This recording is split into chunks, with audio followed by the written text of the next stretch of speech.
नमस्कार दोस्तों, आज मैं आपको श्रीमद् भागवत कथा के आत्मदेव ब्राह्मण और धुंधली ब्राह्मणी की कहानी सुनाने जा रही हूँ। प्रेम से बोलिए विष्णु भगवान की जय हो।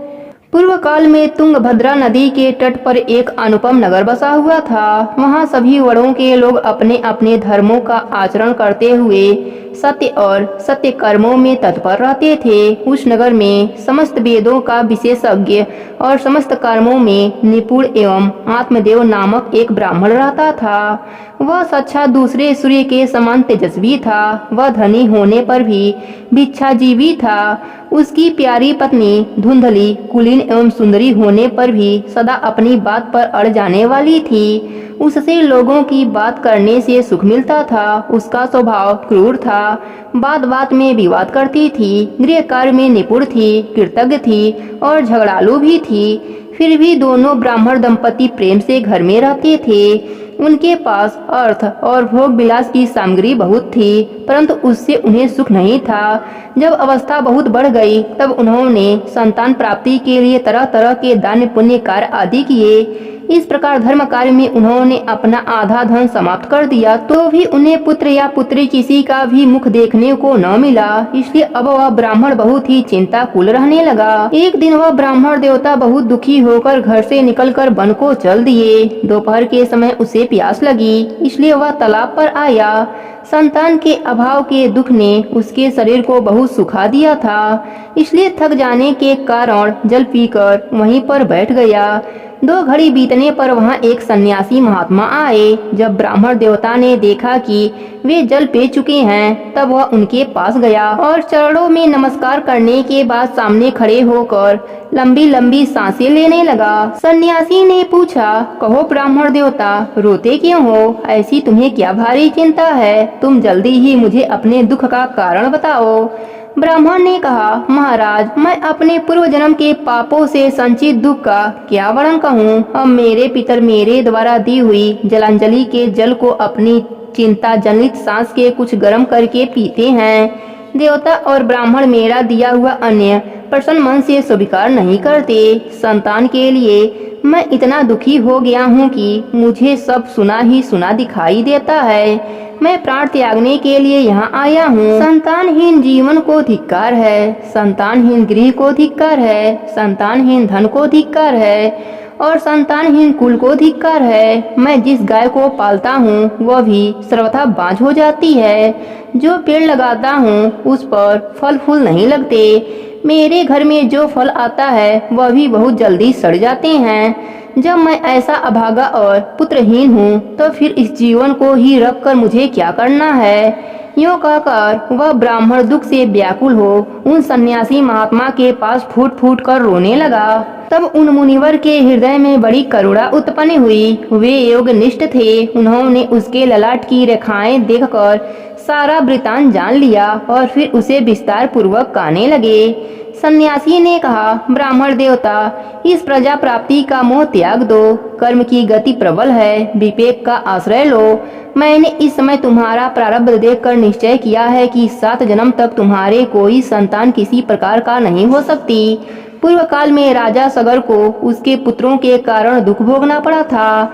ब्राह्मण, अब तुम कुटुंब की आशा छोड़ दो। संन्यास में ही सब प्रकार का सुख है। ब्राह्मण ने कहा, महात्मा जी, विवेक से मेरा क्या होगा? मुझे तो बलपूर्वक पुत्र दीजिए, नहीं तो मैं आपके सामने ही शोक मूर्छित होकर अपने प्राण त्याग दूंगा।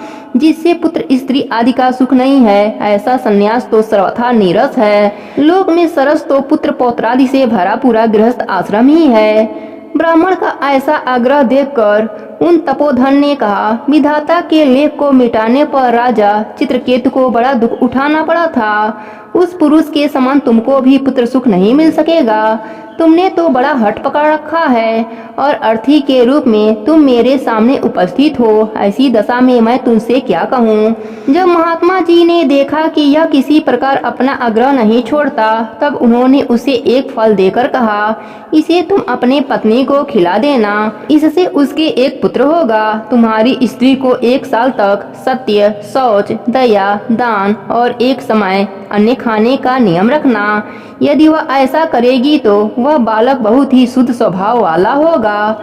यह कहकर वह योगी राज चले गए और ब्राह्मण आत्मदेव भी खुशी खुशी घर लौट आया। घर आकर उसने वह फल अपने स्त्री को दे दिया और कहीं चला गया। उसकी स्त्री कुटिल स्वभाव की थी। रो रो कर अपने पड़ोसन सखी से कहने लगी, सखी मुझे तो बड़ी चिंता हो गई है, मैं तो यह फल नहीं खाऊंगी। यह फल खाने से मेरा गर्भ ठहर जाएगा और मेरा पेट निकल आएगा। मैं कुछ भी खाया पिया नहीं जाएगा, शक्ति भी छीड़ हो जाएगी। तो तू ही बता, घर का काम धंधा कौन देखेगा? यह घर कैसे चलेगा? और कहीं गांव में डाकुओं का आक्रमण हो गया तो एक गर्भवती स्त्री कैसे भागेगी? और यदि कहीं यह शुक्रदेव की तरह गर्भ पेट में ही रह गया तो मैं क्या करूंगी? इसे बाहर कैसे निकाला जाएगा? और यदि प्रसव काल में कहीं टेढ़ा हो गया तो प्राणों से हाथ भी धोना पड़ेगा। मैं सुकुमारी भला यह सब कैसे सह पाऊंगी? दुर्बल होने की स्थिति में मेरी नंदरानी मेरा सारा माल समेट ले जाएगी। और तो और मुझसे यह सत्य शौच के नियम भी कैसे पालन होगा? जो स्त्री बच्चे को जन्म देती है वह बड़ा ही कष्ट भोगती है। मेरे विचार से बांझ या विधवा स्त्री ही सुखी रहती है। मन में ऐसी ही तरह तरह के कुकर उठने से उसने वह फल नहीं खाया। और जब उसके पति ने पूछा, फल खा लिया? तब उसने कह दिया, हाँ खा लिया। एक दिन उसकी बहन अपने आप ही उसके घर आई। तब उसने अपने बहन को सारा वृतांत सुनाया। कहा कि मेरे मन में इस फल को लेकर बड़ी चिंता है। मैं इस दुख के कारण दिनों दिन दुबली हो रही हूँ। बहन मैं क्या करूँ?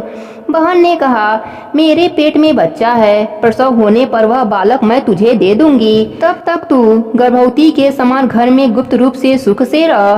तू मेरे पति को कुछ धन दे देना, वे तुझे अपना बालक दे देंगे। हम ऐसी युक्ति करेंगे कि जिससे सब लोग यही कहें कि इसका बालक 6 महीने का होकर मर गया और मैं नित्य प्रति तेरे घर आकर पालन पोषण करती रहूंगी। तो इस समय इसकी जांच करने के लिए यह फल गौ को खिला दे। ब्राह्मणी ने अपने स्वभाववश जो जो उसकी बहन ने कहा था वैसा ही किया। इसके पश्चात समय अनुसार जब उस स्त्री के पुत्र हुआ तब उसके पति ने चुपचाप लाकर उसे धुंधली को दे दिया और उसने आत्मदेव को सूचना दे दी कि मेरे सुखपूर्वक बालक हो गया है। इस प्रकार आत्मदेव के पुत्र हुआ। सुनकर सब लोगों को बड़ा आनंद हुआ। ब्राह्मण ने उसका जात कर्म संस्कार करके अन्य ब्राह्मणों को दान दिया और उसके द्वार पर गाना बजाना तथा अनेक प्रकार के मांगलिक कृत होने लगे। धुंधली ने अपने पति से कहा, मेरे स्तनों में तो दूध ही नहीं है, तो फिर मैं इस बालक का गौ के दूध से लालन पालन करूंगी। मेरे बहन के यहाँ भी संतान हुई थी लेकिन वह मर गया। मैं उसे ही बुला लेती हूँ, वह उसका सही से पालन कर सकती है।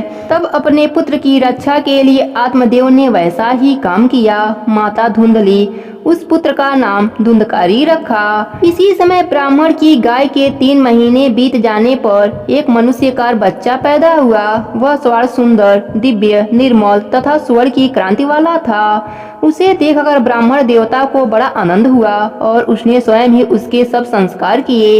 इस समाचार से और सब लोगों को भी बड़ा आश्चर्य हुआ और वे बालक को देखने के लिए आए तथा आपस में कहने लगे, देखो भाई, अब आत्मदेव का कैसा भाग्य उदय हुआ है। कैसे आश्चर्य की बात है कि गौ के भी ऐसे दिव्य रूप बालक उत्पन्न हुआ है।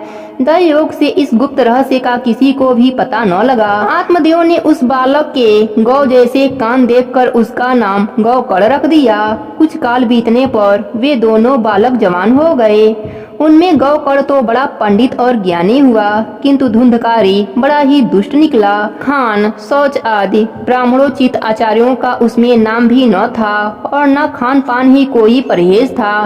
क्रोध उसमें बहुत चढ़ा बढ़ा था। वह बुरी वस्तुओं का संग्रह किया करता था। दूसरों की चोरी करना और सब लोगों से द्वेष बढ़ाना उसका स्वभाव बन गया था। छिपे छिपे वह दूसरों के घरों में आग लगा देता था। दूसरों के बालकों को खिलाने के लिए गोद में लेता और उन्हें कुएं में डाल देता।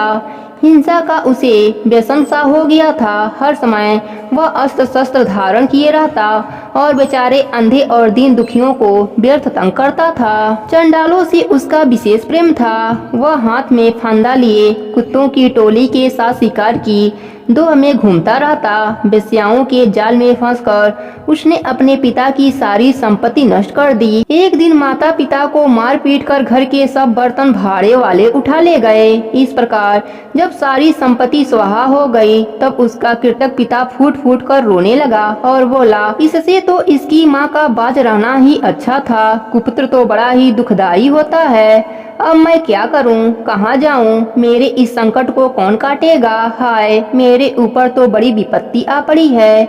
इस दुख के कारण अवश्य मुझे एक दिन प्राण छोड़ने पड़ेंगे। उसी समय परम ज्ञानी गोकर्ण जी वहां आए और उन्होंने पिता को वैराग उपदेश करते हुए बहुत समझाया। वे बोले, पिताजी, यह संसार आसार है, यह अत्यंत दुख रूप और मुंह में डालने वाला है। पुत्र किसका, धन किसका? स्नेहवान पुरुष रात दिन दीपक के समान जलता रहता है। सुख न तो इंद्र को है, न चक्रवर्ती राजा को ही सुख है। सुख है तो केवल विरक्त एकांत जीवी मुनि को। यह मेरा पुत्र है, इस अज्ञान को छोड़ दीजिए। मोह से नरक की प्राप्ति होती है। यह शरीर तो नष्ट होगा ही, इसलिए सब कुछ छोड़कर वन में चले जाने को तैयार हो गया और उससे कहने लगा, बेटा, वन में रहकर मुझे क्या करना चाहिए, यह मुझसे विस्तार पूर्वक कहो। मैं बड़ा मूर्ख हूँ। अब तक कुकर्म स्नेहवास में बधा हुआ अपंग की भांति इस घर रूप अंधेरे कुएं में ही पड़ा रहा हूँ। तुम बड़े दयालु हो, इससे मेरा उद्धार करो। गोकर्ण ने कहा, पिताजी, यह शरीर हड्डी, मांस और रुधिर का पिंड है। इसे आप, मैं मानना छोड़ दें और स्त्री पुत्र आदि को अपना कभी न माने। इस संसार को रात दिन क्षण भंगुर देखें। इसकी किसी भी वस्तु को अस्थायी समझकर उसमें राग न करें। बस एकमात्र वैराग रस के रसिक होकर भगवान की भक्ति में लगे रहें। भागवत भजन ही सबसे बड़ा धर्म है। निरंतर उसी का आश्रय लिए रहिए। अन्य सब प्रकार के लौकिक धर्मों से मुंह मोड़ लीजिए। सदा साधु जनों की सेवा करें। भोगों की लालसा को पास न भटकने दें तथा जल्दी से जल्दी दूसरे के गुण दोषों का विचार करना छोड़कर एकमात्र भगवत सेवा और भगवान की कथाओं के रस का ही पान करें। इस प्रकार पुत्र की वाणी से प्रभावित होकर आत्मदेव ने घर छोड़ दिया और वन की यात्रा की। यद्यपि उसकी आयु उस समय 60 वर्ष की हो चुकी थी, फिर भी बुद्धि में पूरी दृढ़ता थी। वहाँ दिन रात भगवान की सेवा पूजा करने से और तनिय पूर्वक भागवत के 10 मस्तक का पाठ करने से उसने भगवान श्री कृष्ण चंद्र को प्राप्त कर लिया। प्रेम से बोली विष्णु भगवान की जय हो। गोकर्ण के पिता के वन को चले जाने पर योगनिष्ठ गोकर्ण भी तीर्थ यात्रा के लिए निकल गए, क्योंकि उन्हें परिवार का माया मोह नहीं था, न उनका कोई शत्रु था, न मित्र था। पिता के वन जाने के बाद घर में केवल माँ और धुंधकारी ही बचे थे।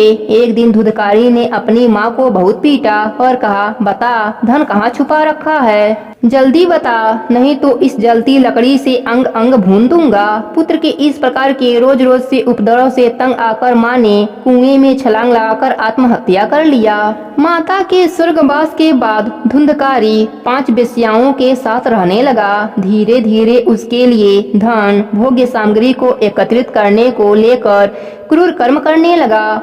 उनके कहने पर वह चोरी करने लगा। एक दिन वह बहुत से कपड़े और आभूषण लेकर लौटा तो उन वेश्याओं ने सोचा, यह पता नहीं कहां कहां से चोरी करके यह धन और आभूषण लाया है। इसे पता नहीं कब राजा पकड़कर इसे मृत्यु दंड दे दे। क्यों न हम सभी इसको मारकर इसके धन का बंटवारा कर लें। ऐसा सोचकर उन्होंने उसके सो जाने के बाद उसके गले में रस्सी का फंदा कस दिया, लेकिन वह बलशाली था। इससे वह सभी वेश्याएं डर गईं। उन्होंने तुरंत भट्टी में से कोयले निकालकर उसके मुंह में डाल दिया, जिससे धुंधकारी तड़प तड़प कर मर गया।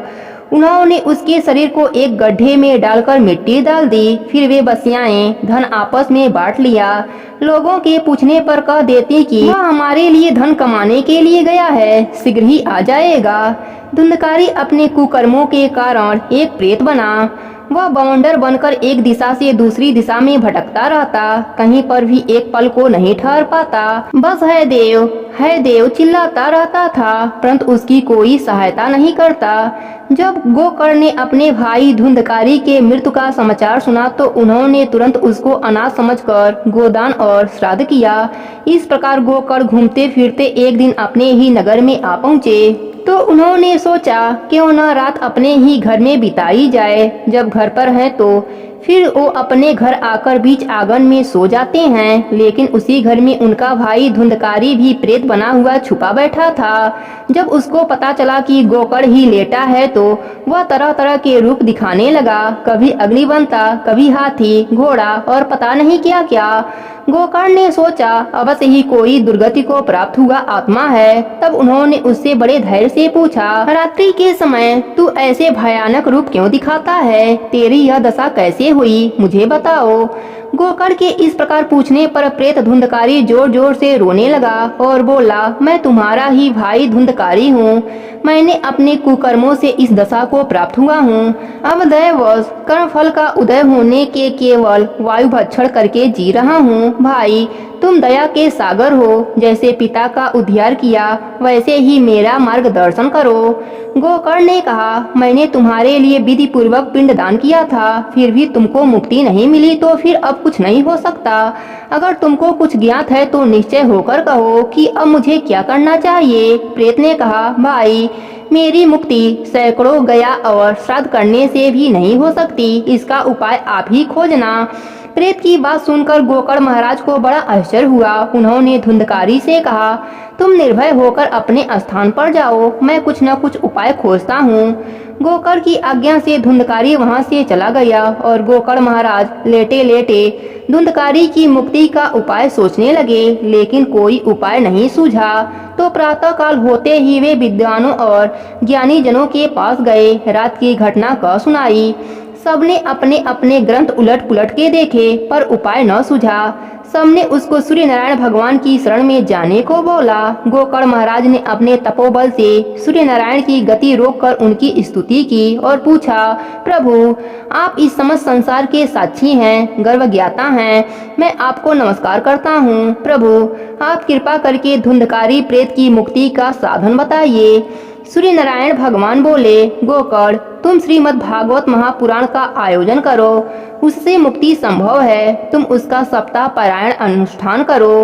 तब सबने बोला, बिल्कुल यही करो, यह उपाय सरल है। तब गोकर्ण महाराज भी निश्चय करके कथा सुनने को तैयार हो गए। फिर गोकर्ण महाराज व्यास की गद्दी पर बैठकर कथा कहने लगे। लोगों को पता लगा तो वहाँ भीड़ का तांता लग गया। सब अनुशासन के साथ बैठ गए। इतने में वह धुंधकारी प्रेत भी वहाँ आ गया। वह इधर उधर बैठने का स्थान खोजने लगा। फिर उसने वहाँ सीधे रखे हुए 7 गांठ के बांस को देखा। वह उसी में प्रवेश करके कथा सुनने लगा। गोकर्ण महाराज ने एक वैष्णव ब्राह्मण को श्रीमद् भागवत महापुराण कथा का मुख्य श्रोता बनाया और प्रथम स्कंद से ही कथा सुनानी शुरू कर दी।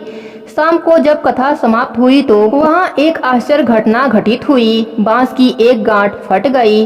अब उसमें 6 गांठ शेष बच गई। इसी प्रकार दूसरे दिन दूसरी, तीसरे दिन तीसरी गांठ टूट गई। इस प्रकार 7 दिन 7 गांठ को फोड़कर धुंधकारी श्रीमद् भागवत पुराण के 12वें स्कंद को सुनकर पवित्र हो गया और उसे प्रेत योनि से मुक्ति मिल गई। उसने तुरंत अपने भाई को प्रणाम करके बोला, भाई तुमने मुझ पर बड़ी कृपा की है, आपने मुझे प्रेत योनि से मुक्त कर दिया। प्रेत योनि से भी मुक्ति दिलाने की शक्ति सिर्फ इस श्रीमद् भागवत कथा में है। जिस प्रकार आग गीली और सूखी सभी प्रकार की लकड़ियों को जला डालती है, वैसे ही इस कथा के सप्ताह श्रवण से मन वचन कर्म इत्यादि के द्वारा हुए पाप भी जलकर नष्ट हो जाते हैं। जिस समय धुंधकारी यह सब बातें कह रहा था, उसी समय एक तेज प्रकाश के साथ आकाश से विमान उतरा। उसमें वैकुंठ धाम के पार्षद बैठे हुए थे। चारों तरफ प्रकाश फैल गया और उसी समय सभी लोगों के सामने धुंधकारी उस विमान में चढ़ गया। तभी उस विमान में आए पार्षदों से गोकर्ण महाराज बोले, भगवान के प्रिय पार्षदों, इस कथा अमृत का पान यहाँ उपस्थित सभी जन ने लिया है, लेकिन विमान सिर्फ धुंधकारी के लिए आया है। बाकी शुद्ध हृदय जन इसके अधिकारी क्यों नहीं है? इस प्रकार का भेद क्यों हुआ? भगवान के सेवक बोले, हे गोकर्ण महाराज, यह भेद इनके मन के भेद के कारण ही है। यह बात आपकी ठीक है कि सबने श्रवण समान रूप से किया है, लेकिन मनन नहीं किया है। मनन करने से सभी के भेद हैं। किसी ने ज्यादा समय तक, लेकिन इसने तो निराहार रहकर बांस के अंदर सिर्फ मनन ही किया है। इसने जो भी सुना उसका लगातार मनन और चिंतन किया है। जो ज्ञान दृढ़ नहीं होता वह व्यर्थ हो जाता है। इसी प्रकार ध्यान न देने से, श्रवण का, संदेश से, मंत्र का और चित्त के इधर उधर भटकने से जप का कोई फल नहीं मिलता है। यदि यह श्रोता फिर से श्रीमद् भागवत कथा को सुने और मनन करें तो इनका भी उद्धार संभव है। प्रेम से बोले विष्णु भगवान की जय हो, कृष्ण भगवान की जय हो।